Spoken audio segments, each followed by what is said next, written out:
USC, the University of Southern California. Okay. Howard Lucas. And I've been visiting this temple for about 5 years. Okay. You have been here in the temple? Sorry? Which place you have been 5 years practicing? In the college, university? Oh, no, just visiting the temple. Very nice. Hare Krishna. Oh, he's a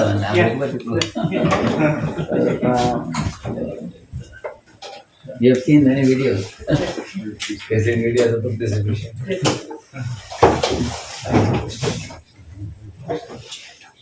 So yes, sir, I'm just asking everyone to say a couple of words. My name is Dheeraj. So you can come a little behind, bro. The space can be more. We can have. They were. Yeah, you all can be more comfortable. We have more space now. Huh? Yeah. Yeah.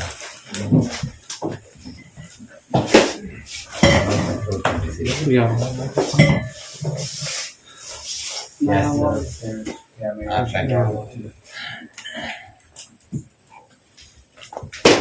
My name is Radheshyamdas, and I was born in India, but I've been serving outside India for like more than 10 years now. Different services, really good distribution. Now I've been here for almost 4 years. Thank you. And next to you? Bhakta email, and freshly joined 3 months ago. Okay. How did you get inspired, Emil? Sorry? How did you get inspired to join? I met those two Prabhus on Aranam, and they after that invited me and never listened. Wonderful. Are you? And I know they were Prabhu, I know. Yeah. And then Prabhu yourself. Hare Krishna Prabhus. My name is Shyamurari Das, and I'm from South Africa. Okay. And I served there for about 5 years. Okay. And I'm serving here for almost 4 years in America. My name is Prabhupati Das. I came here today because our temple president Svabhasprabhu made an announcement this morning that you'd be speaking, and that you were the temple president in Pune, and that you had over 100 brahmacharis there. So I said, this is definitely somebody I have to come here. See what he has to say. Anybody who makes 100 brahmacharis, you have to. You are also most welcome to Pune. You are a great role model and hero for many Pune devotees. Because we have book distribution as one of the prominent services in Pune. We have a very active department there. If you come, you will all be very inspired. Thank you. So he is Sri Gopal Pran Prabhu, who is accompanying me in my travels in US now. And his Advait Prabhu is a student of Arizona State University. He has come here for a couple of days to join me. He is from India.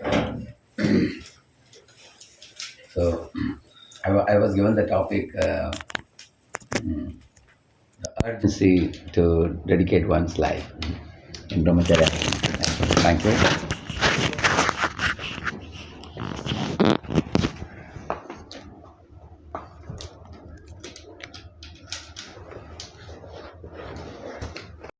Hare Krishna, Krishna Krishna, Hare Hare, Hare Ram, Ram Ram, Hare Hare. Is it good? Clear. And Srila Prabhupada, when he was in US, reaching out to the youth of the US, so he would many times stress on the urgency to dedicate life. So in one of his lectures I heard Prabhupada talking about how we all in this world are living in very rigid conditions. Like the animals in the jungle cannot come to city. The city people cannot go into jungle. So we are living in a very rigid condition. Like a man is comfortable in land, your eagle is comfortable in the sky, and fish is comfortable in water. But when the fish is taken out of water, it's finished. Similarly, Prabhupada said, when they were in James Park, Prabhupada saw that some ducks were dropping into water when they saw some human beings coming. So Prabhupada said, see, why are they dropping into water? They're afraid of us. So there is a fear principle in this world everywhere. It can be seen that because the birds the ducks feel more comfortable in water. They feel more safe. But when any flying bird in the sky comes to ground, it cannot eat peacefully. You will see that even the hen, you must have seen, the hen is eating like that. It's always looking here and there like that because it's fearful that some cat may come and catch me like that. So one of the things Prabhupada says, in this world we are subject to many conditions when we are put inside this material bodily machine. And when the soul is out of the bodily machine, is free, then he is happy. But when he is inside this machine, sometimes it is extreme cold, sometimes it is extreme heat, sometimes there is disease. So this is the first reason I can tell you why any intelligent human being can consider consider himself seriously that, do I want to continue this situation birth after birth? Like, being trapped in a bodily cage. And again, and Prabhupada gave the example, he said, say somebody, the police, the jail tells you that we are going to relieve you this afternoon by 2 o'clock. And they are very happy. And by 3 o'clock you have to enter another jail. Will anybody be happy? You just relieved from one jail, you have to enter another jail. Like that we are all relieved from one body, like you see in that picture, when that skeleton falls down to the ground, then the soul comes out of the body and accepts another body. So when we have to go from one bodily engagement to another, it is something worthy to consider about. In Gita, Hare Krishna says, one who can think about this birth and death cycle will ask questions about how I can get liberated. That's a sign of intelligence. He says that. So you will see in this world everybody wants to be free without any control. But everybody in this world has to be under some control. Except Lord Krishna or the Supreme Lord, everybody is under some control. So when we, in science, what they try to do, they want to be free without depending on God. For example, if it is very hot, I'll make an air conditioner so that I can be free from the heat so to beat the heat, I can be an air conditioner. If it is very cold, I'll put the heat pump. In this way, they think that I can do away with the miseries of this world without having to go to God and salute Him. They think like that. And in the same manner, long before there was one Hiranyakashipu, he also thought, why should I follow God's laws? He said those who do sin will go to heaven. That policy he wanted to make. Those who do pious activities, they will go to hell. Actually, he himself was a great sinner. I mean, he tortured so many people and broke the temples and everything. And he went and sat in the heavenly king Indra's seat. So, of course, how long could he do that? It was only a matter of time, he was thrown off from his position in this world, because nobody can be a permanent leader in this world except God. Every other leader is like a glowworm in the night. He shines for a while. Like they say, every dog will have its day. A dog can show off for a while, after that it's gone. In the same manner, he was showing off for a period of time and then he was gone after that. Like a glowworm shines in the night. The next morning in front of the sun, the glowworm has no value. So, scientists also appear to have great control over nature. Like one man in Honolulu was telling Prabhupada that, Swamiji, you are always talking about control. What about man flying jumbo jet, taking 1,000 people, in the plane and going over the ocean? He is flying. Is it not a great magic that man has done? Prabhupada said, what is so great about it? When the petrol is over, it has to come down, he said. So again it has to refill, otherwise it cannot fly again. But look at the Jupiter or Saturn or the sun. The sun is 14 lakh times bigger than the earth. You can put 1,400,000 earths inside the sun. It is so huge. and it is moving at a speed of 16,000 miles in 1 second. You do like this, 16,000 miles, it has gone. Prabhupada said, look at how God has created. That doesn't require any fuel from you. You are not supplying the heat and light for the sun. And it is going on giving since time immemorial. Can man make one such machine? Prabhupada asked. So then that man said, okay, Swamiji, we don't have absolute control, but we have some limited control, he said. Prabhupada said, limited control means no control, he said. Like a cow tied to a pole. It can only graze within that. Once the grass is over, then what? So every living being in this world is like a fish in a puddle of water during the rainy season. So if a fish is in the puddle of water, it will enjoy for a while, but when the autumn season comes and the sun shines in the sky, that water will be evaporated. Then what? Then the fish. Therefore, the limited pleasure and oceanic pleasure. Spiritual pleasure is oceanic, and material pleasure is limited, like the puddle of water. And the choice is ours, which one I want to choose. For example, you take a sweet and put in the tongue. How many hours will the sweet last? Maybe a few minutes. That's called physical pleasure. Similarly, sex pleasure also. Because the mode of ignorance is called as covering potency. And passion is called projecting potency. And goodness is called revealing potency. So, most of the living entities become covered over by mode of ignorance. They get covered over and become foolish. And those who are in mode of passion, they project their passion by trying to enjoy, by being greedy. So they are driven by sex pleasure. But sex pleasure, how long can it go on? It's also a few minutes. It will be finished. That tendency for pushy tendency, it doesn't last for a long time. When one is done with it, one is finished. So these are all physical pleasures. Take a mental pleasure, it may last for a little longer. Maybe you heard a nice song, you kept on singing that tune maybe for 2-3 months, then what? Then it's finished. Then people look for a new song. They get bored with the old song. And then let's take intellectual pleasure.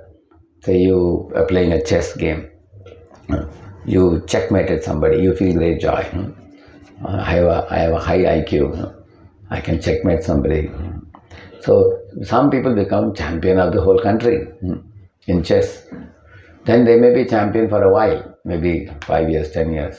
When a new champion comes, their happiness is finished. After that, you will see that. Then there's the egoistic pleasure. Egoistic pleasure means you did something in life which nobody else can substitute you. For example, there was one Killari. He kept the flag on the Mount Everest for the first time. Can anybody substitute that position? Nobody can substitute because he's the first one.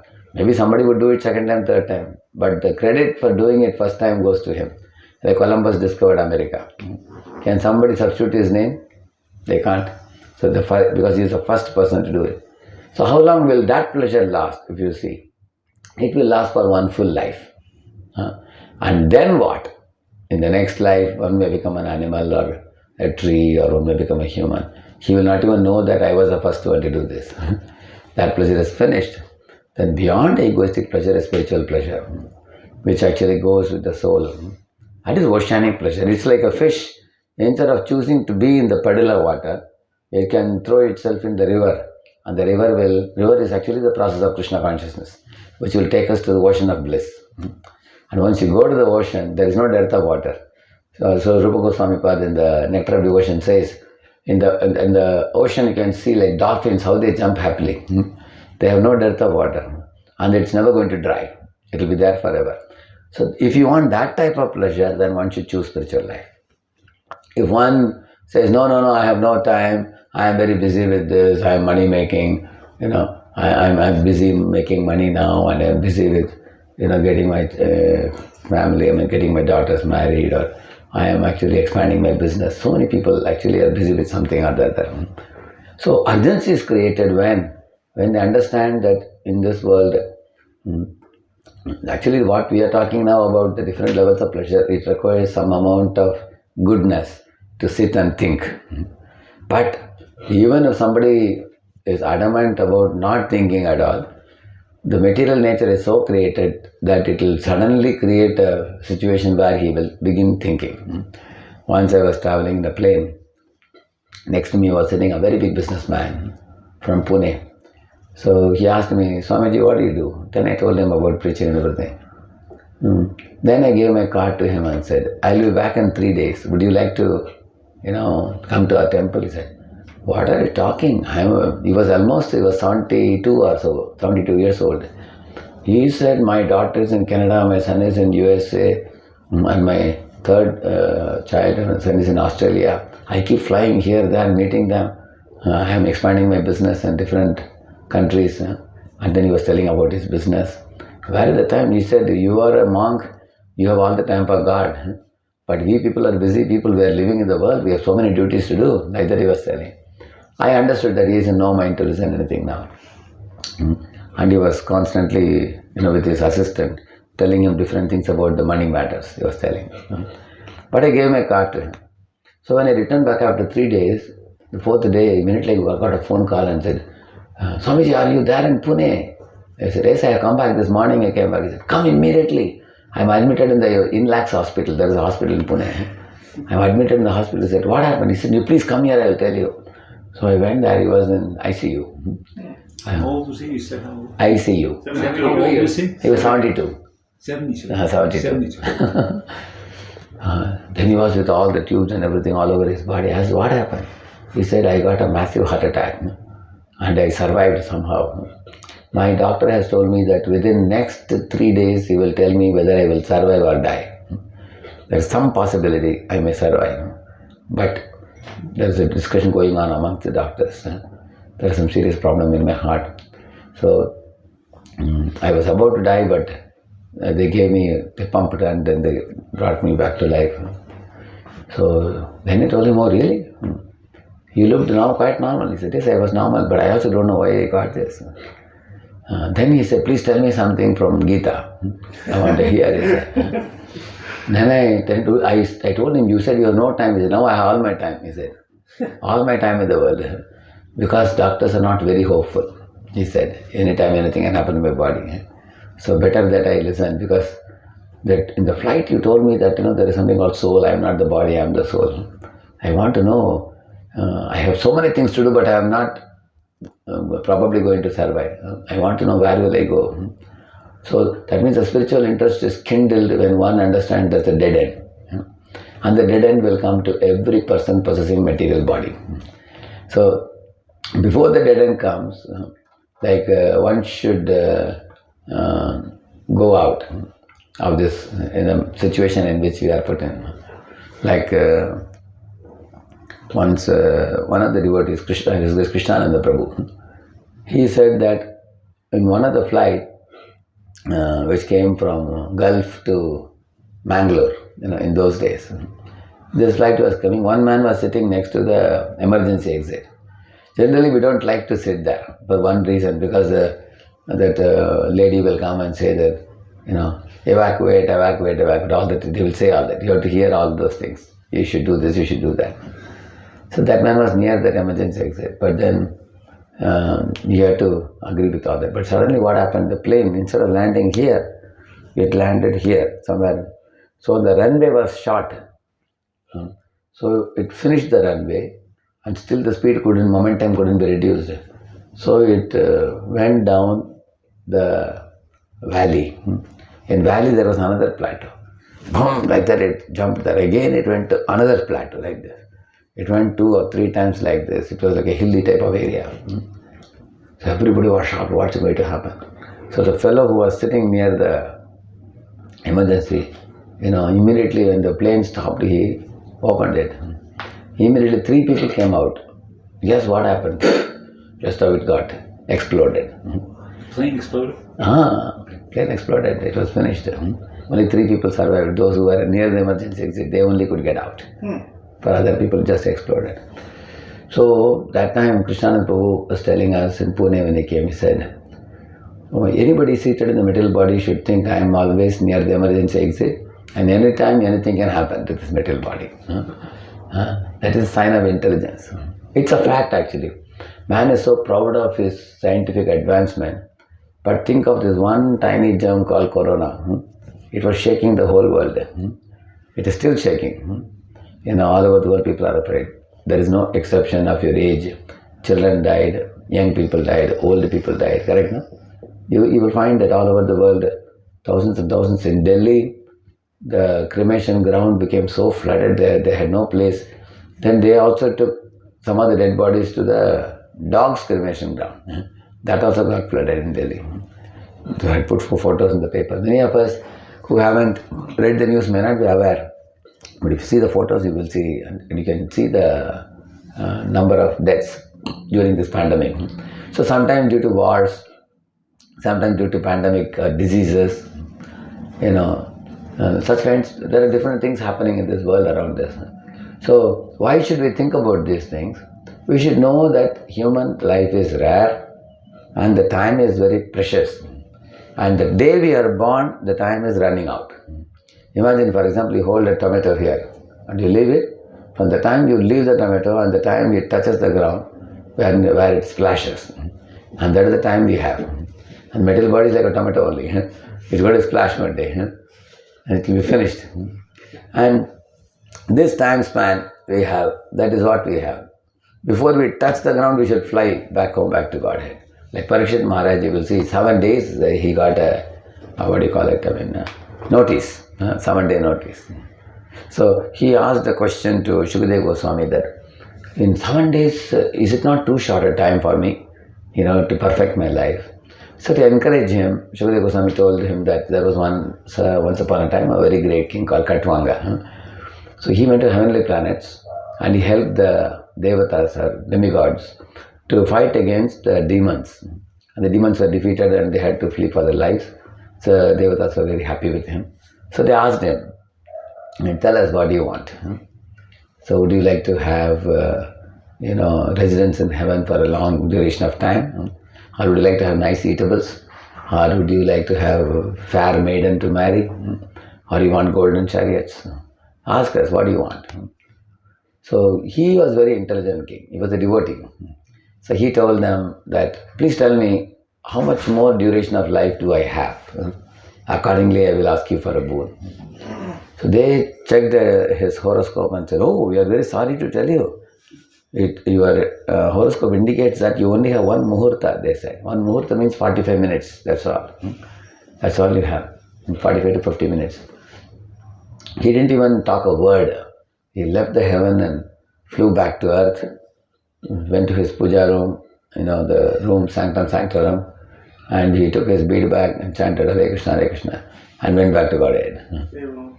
It said, Katvango nama Radheshyam nyatpe yuktam ihayushya muhurtat sarvamutsrujya gatamanavayam harim. Gataman means he went back to Godhead. You can imagine how much his consciousness must be attuned with Krishna. Because he had practiced it right from childhood, right from young age. He was a devotee king. So for a devotee king it was easy. There is a saying that green bamboo can be bent, but a dry bamboo, if you try to bend, what happens? It only breaks. Therefore, spiritual practice means we should practice continuously. Now in 8.5, Lord Krishna says that, at the time of death, if you remember me, you will come back home, back to Godhead. He says that in the 8th chapter. Now some people may have a question, what if I am in comatose state at the time of death? And what if I am unable to call Krishna's names or remember the Lord? Will Lord not take into account all the devotional service I did all my life? In case I am not able to remember him at the time of death, you may have this question. So in the Varaha Purana, Lord says that when you are young, hale and healthy, if you engage your body in rendering devotional service, you go out to do Sankirtan, you go out to do book distribution, you rise early in the morning. While the whole world is sleeping, you are up in the morning and performing worship for the Lord, chanting the holy name, hearing the sacred scriptures. And when the whole world is going to beer bars and permit rooms and drinking and smoking and stoned in drugs, in the night time, you sleep so that you can be well rested to serve Krishna the next day. You spend like that. So in this way, Lord says that if one has utilized his youth exclusively for devotional service, and focused on the Lord as the ultimate, with no other diversion, distraction. Then the Lord says, at the time of death, even if that person has become very old, he is lying down like a tree, flat tree. If you cut a tree and put it on the ground, it will be lying flat. Like that he is lying down. And he is passing stool and urine in the bed. And he is in semi-comatose state. Even if he doesn't remember me, I will remember him, the Lord says. Nayami Paramam Gatim in Varaha Purana. Actually, this is counted as the third Charama Shloka. Charama Shloka means topmost shlokas. The first one is Sarvadharman Parityajya Mamekam Sharanam Hridaya, 18.66 Bhagavad Gita. The second Charama Shloka is in Ramayana, where Lord Rama tells the monkeys that anyone who comes to me and says, my dear Lord, I am yours, please accept me. And the Lord says, I will never reject that devotee. I will immediately accept him. Even if he happens to be a demon, even if he happens to be an animal, even if he happens to be a bird like Jatayu, or animal like Hanuman, like that, a Rakshasa like Vibhishan, brother of Ravana, like that he says. And the third shloka I told you now, where he says that if in your youth you have engaged your youth in serving me, then in your old age you don't have to worry, you have done your part, and I will take you back to Godhead, he says. And it is not very difficult to understand. You can see even in the companies, many companies, you will see government companies. If you work from, say 30 to 60 in the company, they give you retirement and they give you a pension, right? There are also post-retirement benefits. They call it as provident fund, gratuity, plus pension. So even if ordinary mundane companies, if you have served well, when your body becomes invalid, they give you all this, incentives and provident fund and gratuity. Why will the Lord not account for all the services done by a devotee? Why will he not remember? Hare Krishna. So, actually we should not wait for emergency situation to be created in our life. Like Gajendra, you all know, was an elephant. He went to a lake for a holiday trip along with his family members and relatives, and he got caught by a crocodile firmly on his leg. So, and initially he was very proud because he was the king of the jungle. So he was not, actually lions are the king generally in a forest. But in that forest, he was the king, elephant. He was a very mighty elephant. When he would put his steps like this, then the whole earth would tremble. There will be tremor produced. There will be sound produced like that. So all the other small animals will flee, hearing that sound of the elephant. So Prabhupada in his purports, and Acharyas also have commented that Gajendra represents a hardcore materialist who is very proud of himself.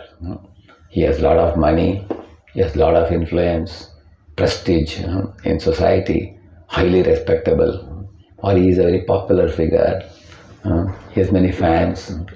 So such people actually live in illusion because they think this position is going to go on and on forever. But such a position is said as here today, gone tomorrow, pleasures, like the Bhagavatam says. Here today means today Gajendra was here, so tomorrow he won't be there. That's the way this world is created. Because you see, if you lie on the top of a roof in the house in the night time, you see the clouds passing in the sky. Sometimes the cloud looks like a big palace. And then after watching the palace like cloud, you close your eyes and you may get a dream that I am flying towards that palace.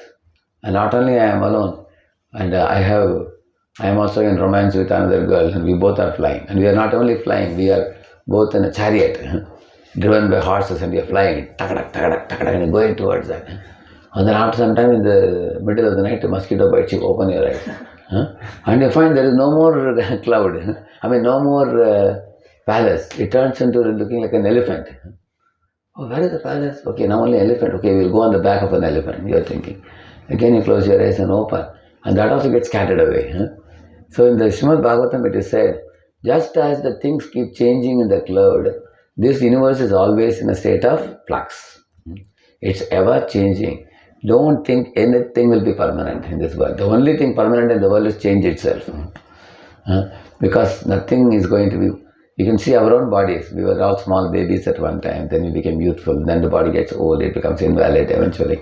So anyone who is seriously considering spiritual life should think that because this body has a beginning and end, and things in this world keep changing, let me not live in a dream world. And also when we are very small kids, we have everybody above us. We have mother, father, uncle, aunt, grandmother, grandfather, and people in society. Everybody kisses you, everybody keeps you on their lap, everybody feeds you. You feel a tremendous sense of material security by that. But as you get, like I had experience, when I grew up a little bit, somebody called me, oh brother. My younger sister called me elder brother. After some time she got married and got a child, and that fellow called me uncle. Now I have to just wait for some time, somebody will call me grandpa. Right? You will see that gradually we will find that people above us have gone one by one. And the people equal to us also will go. Then our turn will come also. We have to quit the body. And one shouldn't wait till that point of time. Actually, one should, the Gajendra actually did not take to Krishna consciousness in the elephant's life. He had totally forgotten the Lord, although he was a devotee before. So Lord is so merciful, he puts the devotee sometimes in a troublesome situation, and the troublesome and traumatic situation shakes up and wakes up the devotee, giving the Lord's remembrance. That's what happened to him. When he was caught by the crocodile, initially he tried to drop off the crocodile. But the crocodile was a creature of water, he firmly caught him.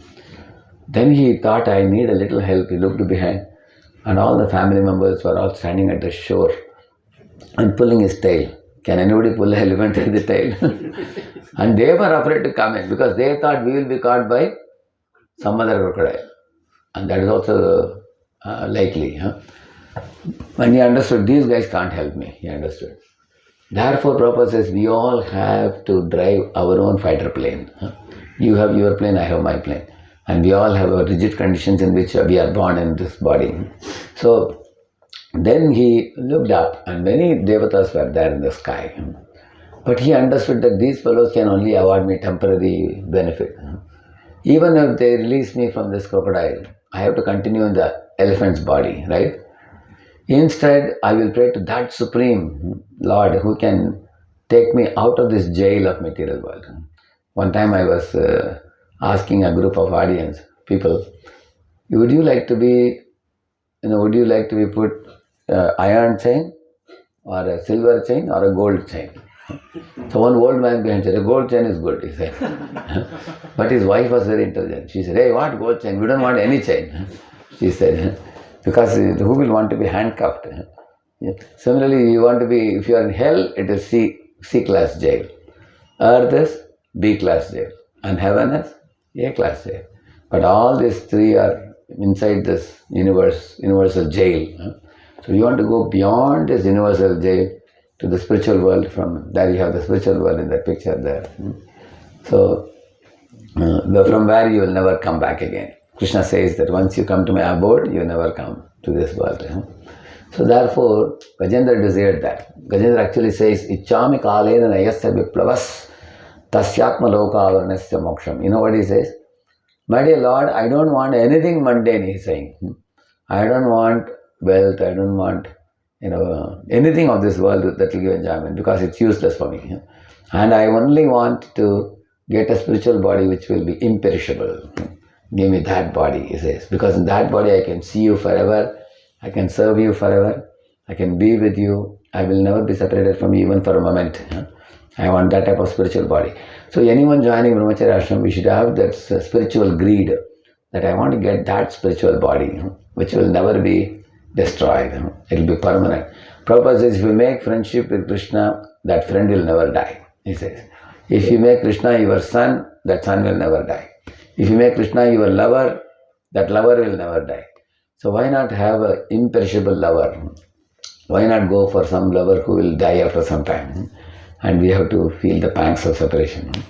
So in this way, one has to think about the predicament faced by many people in this world. Gajendra is one, I told you. Of course, Lord came and took Gajendra back home, back to Godhead, and gave him a spiritual body as per his desire. Similarly, you find Ajamila also. At the time of death, he was facing a crisis when he was supposed to be taken by the superintendent of death, who had sent his constables to pick him up. He was saved in a moment by calling out Narayana, the Supreme Lord's name he called. He was saved. So he was also an emergency. So Draupadi was also an emergency. She raised the hand and cried out, and Krishna supplied her unlimited sari. So one thing appears to us in this world that, people who are put in a forlorn situation. You know the word forlorn? Forlorn situation means a person put in a helpless situation in this world. They seem to rush to the shelter of the Lord. While the other people tend to become complacent and they are always in a snooze mode. Snooze mode, people snooze the alarm clock. They tend to postpone always. Yes, I must surrender, but not now. A little later. Maybe after some time. So, then how can we go from being on the snooze mode to feeling the sense of urgency? Should devastation come to us for us to become serious in spiritual life? Or even without devastation coming to us, we can become serious? What is your answer? Anybody? Because I gave you multiple examples of people who faced the inevitable devastation. Yeah. Without devastation, we should become serious. So how we can become serious? You have to hear from realized people. Okay. We should hear from realized souls. That's one point. Very brilliant point. Thank you. Anyone else would like to add to that? As Prabhu said, when we hear from realized souls, our mind and heart are cleansed. When they are cleansed, the original nature of the soul comes out. The soul is actually desperate to meet Krishna always. But when it is covered over by impurities, it becomes very dull. Just like rainwater is pure. When it touches the ground, it becomes muddy. So the muddy water, is no good. Similarly, we have become covered over, but it can be put in a desalination plant and purified again. So the original nature is covered now. So as Prabhu said, by hearing, gradually that covering is removed. And the original nature comes. And the original nature is like a magnet attracting iron filings. If iron filings are covered by mud, they won't attract. But when it's cleaned up, when the iron is iron, then immediately it's attracted to the magnet. You feel the urge inside the heart, mind and heart that I want to go back to Godhead. And we need a certain degree of intensity, like a rocket, 11 kilometer per second. If it goes, it can go out of the gravitational pull. Gravitational pull is 9.81. You will see that. So the gravitational pull in this world is Maya's pull. Lust, anger, greed, they pull us down. And chanting Hare Krishna, taking darshan of the deity, studying the scriptures, as Prabhu said, hearing from realized souls, taking prasad, making spiritual advancement takes us up. So we have to see how much is this magnitude, how much is this magnitude. If this becomes more and more, then it becomes very intense. Then one goes back. So for one to make it very intense, one of the things Prabhu said is hearing from realized souls. Yeah. Anyone else? I have one question actually. Okay. Some more like service with pleasing to Krishna, like resolution. Some other maybe emphasis on chanting, just chanting. Somebody just study the books, try to learn it. What's your advice? Is it to have balance to do all of them, that you can make sure then you are advancing, or maybe it's just somebody just focus on just maybe one thing. Yeah. What do you think? What was the best? So actually, just like for example, if somebody asks, should we eat, or should we sleep, or should we study, or should we play? What would you say? We have to have time for everything. Correct, no? Like a schoolboy, if you see, he also eats. He takes out some time to play. He wants some entertainment. He also goes to school. Correct, no? So he has to do all the things. In the same manner, there is a proportion in which we should do these things. And if right proportion is applied, the end result will be that we become blissful devotees. We become charged devotees. And in case we go out of proportion, then we feel irritation. We feel a burnout. Then we commit offenses to devotees. For example, if I didn't sleep 6 hours in the night, my brain gets heated up. Next day, I will get irritated by trivial things. When devotees come and tell me something, I may start offending devotees if I didn't get good sleep. Also, I may be drowsy in the chanting japa. Correct, no? If I didn't get good sleep. In the same manner, if I'm sitting down and studying, I'm becoming a big-headed person like a scholar. I know a lot, but I don't do any practical service. Then this will remain a bookish knowledge, and I won't have any realization. Because we have not confronted the public, we have not shown them a book, we have not faced any defeat, So we didn't get a chance to process the knowledge which we received from the books. So the unprocessed knowledge remains like a bookish knowledge. But when you go out in the place, people challenge you. Why do you guys say always Krishna is God? And that is the time one thinks, yeah, wait a minute, now I have to remember the sloka, Ishwaraha, Parama Krishna. Then you remember. So in this way, processing the knowledge gradually turns it into realization when we go out. And also it makes us humble when we go out, because somebody may insult us, somebody may ridicule us, somebody may not entertain us, somebody may look through us to somebody else, they may not care for us, may be neglected. So all these things actually makes us more humble, and it forces us to depend on the Lord. So this is a way to put ourselves in a forlorn position. So if the material nature is not putting me in a forlorn position, I can create a forlorn position myself by extending services, like book distribution, for example. And so there has to be a balance between taking in and giving out. Similarly, there has to be a balance between, some devotees say that, no, let me burn out my body in Prabhupada's service. Yes, if you too much burn out and if you don't take care of your body, then it's like you have a hurricane lamp. If the lamp glows too big, then it forms a soot, and the soot covers the glass, and then you will not be able to see the lamp light. The power of light will be inside, others can't benefit. Therefore you will see that even Srila Prabhupada, when he was on the planet, he took out time to take a oil massage. He would take, and morning he would go, doctor told him to go for a walk, Prabhupada went for a walk. But Prabhupada was extensively traveling, so he would do these things to keep the energy in the body, so that he can give that energy in Krishna service. So taking care of one's body is not considered luxury or lethargy, provided we use that energy in Krishna service. When it is considered a comfort zone, when one is just eating and sleeping and not doing any service, one becomes like a vegetable, So therefore we have to take in and give out also. And we have to take care of our health. At the same time, we should extend ourselves to utilize the energy, like I'm eating prasad now. After prasad, should I lie down and sleep or go out and do some service? If I overeat, I will lie down. And the purpose of eating is not to lie down. So I have to eat moderately in a regulated fashion, so that will produce energy in my body to serve Krishna. So in this way, we can actually arrive at a balance. Prabhupada himself has chalked out a plan for us, like morning 4:30 to 9:30.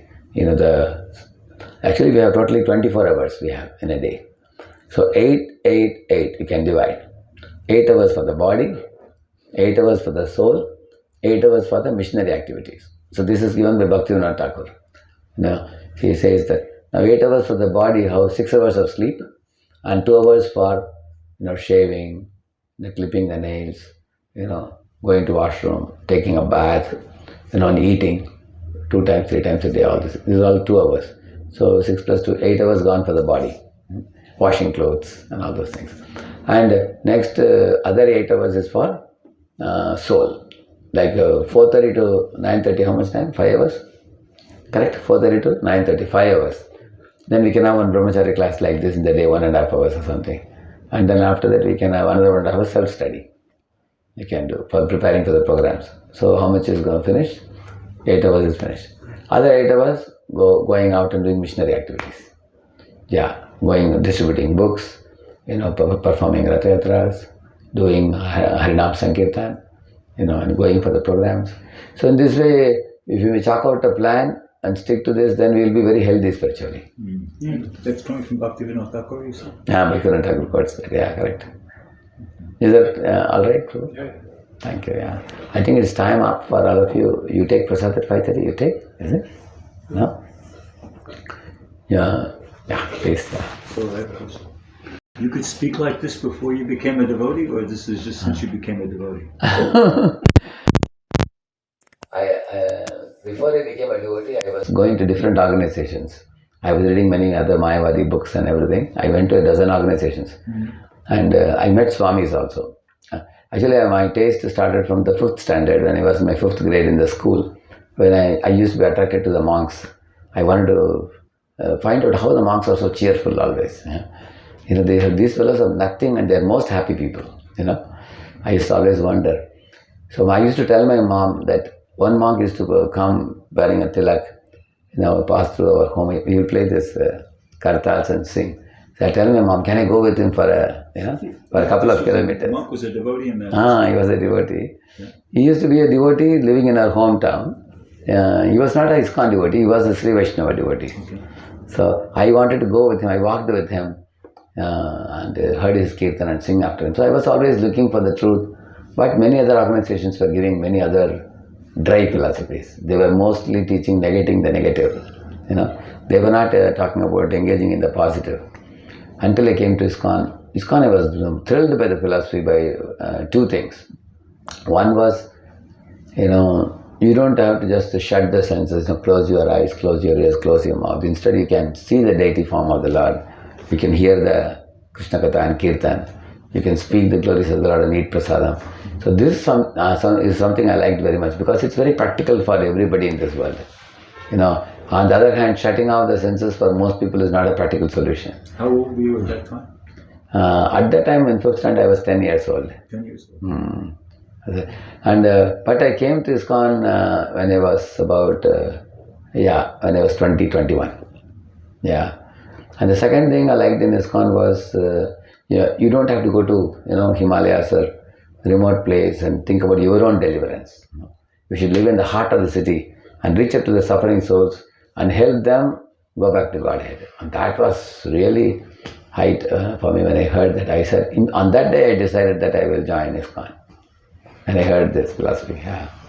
It's very wonderful. There's a verse which says, the trees that produce mango, they don't charge us for mangoes. And cow gives milk, it doesn't charge for the milk. Rivers give water, they don't charge. All are selfless in God's creation. So as a human being, I also should do something selfless by which I can connect to God and I can do something selfless for the suffering souls. That was my search. So in the search, at last I landed in ISKCON after that. Yeah, yes, Prabhu. Prabhuji, I have a small question. Like, when we are not devotees, we were earlier non-devotees and we were doing sense gratification, like eating outside or finding some other sense gratification. But when we come to devotional life, sometimes our tendencies for sense gratification we find in sometimes oversleeping, sometimes sleep becomes sense gratification, sometimes we find nice prasadam items like sweet or something and we overcome by greed or sense gratification more, and then that is how we do sense gratification. So how do we keep ourselves in check that whenever the activity we do is not for it's for our body, like proper sleep, proper eating and not sense gratification, and also when we do sense gratification, how to reduce it, how to... Yeah. Actually, when you go from need to greed, you have to bleed. Like you see the fish. It is getting enough food in the ocean. God is kind enough to arrange for some food for him. But when he desires that meat piece hanging from the top, when he goes to catch it, he is caught in the fisherman's tackle. Similarly, the rats live in the farm, in a communities you will find. They get abundant rice and wheat. That's very easy. But they want to eat some, pakoda, or they want to eat sweet, something nice smelling, nice tasting. Then they get caught in that, that rat trap. They get caught like that. You will see that. So, in this way, when one goes from need to greed, he has to bleed, as we said. Similarly, when you overeat, the purpose of eating is defeated. The purpose of eating is to get energy to do work. For example, take a lorry driver, truck driver. He goes to a motel in the night, middle of the night, 12 o'clock or something. Then he will eat food. And after that, what do you think he does? Does he go to the driver's seat, sit there and sleep? If he sleeps, what will happen? Correct, no? So they eat moderately in such a way that when he sits in the driver's seat, he has got energy now and he can drive the vehicle. Similarly, we also have to eat moderately in such a way that we can do something for Krishna. Now, it is easily said than done.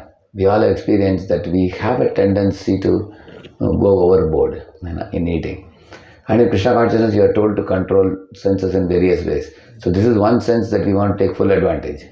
We tend to, all our senses. In the 11th canto, there is some verse which says, Indriyani jayantyashu nirahara manishanaha Vivarjayet rasanam tan nirannasya abhivardate. You know what he says? In this world, many sages and saints control control the nirahara, means they don't give any food and they fast. Like Jains and all, they do a lot of fasting they do. And when they don't give any food to the tongue, at that time all the senses become very weak. You'll have experience, you'll become very, very like a balloon without air. You will lie down, you will become very weak. But when you don't give food to the tongue becomes greedy and voracious, and when you decide to eat, it will eat 10 times more, it will eat. Like gulab jamun, for example, you stop for 1 month. Next month you will eat whatever you want to eat plus whatever you missed, that also you will eat. Tan nirannasya abhivardate, he says. It becomes mad, it says. Then how to check this madness of the senses? Srila Bhaksan Saraswati Thakur says there's only one possibility, he says. One has to eat the food that is coming from the dust of the Goswamis, he says, with all the 6 senses, 5 plus mind. He says, which means with the eyes we have to see the deity form of the Lord and read the spiritual literature. With the ears, like Prabhu said, we have to hear from great souls. Gradually the spiritual awakening, when it comes, the higher taste will come. With the higher taste, one can defeat the lower taste. Without higher taste, defeating lower taste is almost next to impossibility. You have to increase the higher taste more and more. And for higher taste to increase, we need focus and concentration and one-pointed approach in spiritual life. So ultimately, many lectures we may hear. As an individual, we have to contemplate and what we have heard. So it's called smaranam, we call it. Like, shravanam, kirtanam, then comes smaranam, remembrance. So when you are alone, you think about what I read in this book. How is it applicable to my life? How is it applicable to others' lives? But now what positive is called POA, we call it, plan of action. What I can take. Like Ajamila, for example. He was a terrible sinner before. But after seeing Vishnu Dudasa and having heard from them, they all vanished. Then he sat down alone and he contemplated. And he reflected also, how I was and how degraded I have become. I was born in a very good family and parents raised me well. And wife was a chaste wife. I drove her away, And parents were old and religious parents. I disrespected. So he cried actually. So when we become remorseful and repentant, by reflecting on the past, and then he came with a plan of action. That right now I'll go to the holy place of Haridwar, I'll take bath in the holy river Ganga, and I will live in Vishnu's temple, and then I will do puja for the Lord and study the scriptures, associate with saintly people, eat only prasadam, and I will never contact sin at all. I lead a clean life. So he took a determined vow, and this is actually called prajna, we call it in Sanskrit. Prajna means through contemplation one comes to the right conclusion. That I have contemplated, I know what is right, what is wrong now, this is the correct thing to do. Now, jnanis also have correct knowledge many times. They also do this discrimination, they do. But without the shelter of Lord and the pure devotees, it's difficult for us to get the strength. Knowing alone is not enough. Therefore, we have to know the truth and get the shelter of Hari Guru Vaishnavas. That is the devotees and the Lord and the Guru. Then one will be able to exercise it. It takes time, and after facing several defeats only we will all gradually pick up. But the NOI, first 3 verses, Nectar Instruction, there he talks about it. At least we should be making an effort. Though for those who make effort, actually human, you will see every living being strives for perfection, you can see that. Otherwise, why even in companies they have quality control departments, correct? No? Every living being strives for perfection. And ashram life is a very good opportunity. I joined way back in 1994, close to some 28 years now. I can say, life is so beautiful in the temple, living in the midst of devotees. Every day morning, the successive programs in the morning, beginning with Mangalarati up to the Srimad Bhagavatam. And daytime you can read, you can take the books and read and make some notes and think about what you read. And when you go in the evening also, you are going to talk about what you read. So much of freedom you have. Amazing, isn't it? Like, my boss was in the company, he told me, Radheshyam, you are leaving your job and going to the company. I was in a boiler company, So he said that making boiler is also a great social service. He was telling, why don't you stick on? Why don't you stick on in this company? Then I told him, sir, right now if I vacate this post, which I was a senior design executive, there are 200 people lining up to occupy this. But if I go to ISKCON, if I don't join ISKCON, how many people are lining up to join? There are not many. To do God's work, there are not many people. For money making, there are a lot of people. So he also agreed after that. Yeah, what you are saying is true. So therefore, when we dedicate our life, then Krishna says, "Time I am." If you have Krishna, then you have time also, because Krishna is time. Then you will have time to read, time to come to contemplate, time to preach. You can be in contact with Krishna 24/7. Always you have that opportunity. Very wonderful opportunity. Yeah. Yeah. If any of you is getting late, you can go. I have to go for one university program at 6 o'clock, for which things are ready. I have to just leave from here and go. I can be here for 10 more minutes, but if anybody is getting late for your service, you can carry on, okay? Yeah, you can go ahead. Prabhuji, like you mentioned initially, you were mentioning about the like a puddle of water and oceanic, and you also gave like now here, gone tomorrow, some kind of that. Yeah. And you said that here today, sometimes, here today, gone tomorrow. Sometimes people can't contemplate on this because we need some mode of goodness or something to think aside. But in our daily life, like in my life, work life, PhD life, my advisor and other students in the lab are atheistic or agnostic. And if we tell them something, they make fun of it, or they don't have the power to contemplate or think. So how do I deal, or how do we in general deal with such situation, and what should we? Actually, we should not preach to those who may offend the Lord. Then it becomes nice offense. Yeah. So, like for example, take hot water bath. Do you immediately take a smoky hot water and put on the head? Will you do that? First, what do you do generally? You touch water like this and say how hot it is. Similarly, you test the pulse of a person. And you can ask Bhagavad who will tell you how he sells books. He will go and say the right word. One thing he will say, they will immediately take the book. I wish we could go with him. Some of the videos I have seen, how you take out a book and give it to people so smartly. On one of the videos I saw, anybody who showed the book, they took from you. 20 seconds. 20 seconds. So you have to say the right thing at the right time. Actually, in the beginning stage, the Shastra says that you have to keep away from atheists. It's better for us, because sometimes when we preach to atheists, they will say something which will irritate us, and we will become angry, and we will become hard-hearted. And the hard-heartedness is non-conducive for chanting feelingly. So therefore, we keep away from them, but pray for them from a distance. Prabhu, they ask us questions like, why do you do this? Why do you do that? And no, when they ask the question, you give them a scientific book, like Sadapata Prabhu's book you give. Tell him, please go through this. You will get answer in this book. Then the respectability for ISKCON will increase. And the Sadapata Prabhu has a whole website now. It's available. All the books are put up. More than 50 books are put up. Many articles are there. I also have, for instance, time dilation article. The other things I give it to people, especially in the IITs. When I give. Actually, we should increase the respect for God. They should understand that devotees are not a bunch of sentimentalists. They also have many, people who can speak science and spirituality. Like I told you, when you talk, David Bryan Wolf, Devotional Prabhu has done a research on chanting Hare Krishna. If you put that, now it's available in PDF now. You send the PDF to your professor, then he will respect chanting. Otherwise, chanting, he will take it very lightly. Correct? Now, you should speak in their language. Correct? Now? Is all right? Thank you. Thank you very much. Hare Krishna. Shri Prabhupada ki. We want to comment anything? No, but tomorrow Bhagavad class, right? I think it's one of the Devotional Maharaj. Is it? Yes, thank you. Hare Krishna. Thank you. Thank you very much. Thank you very much.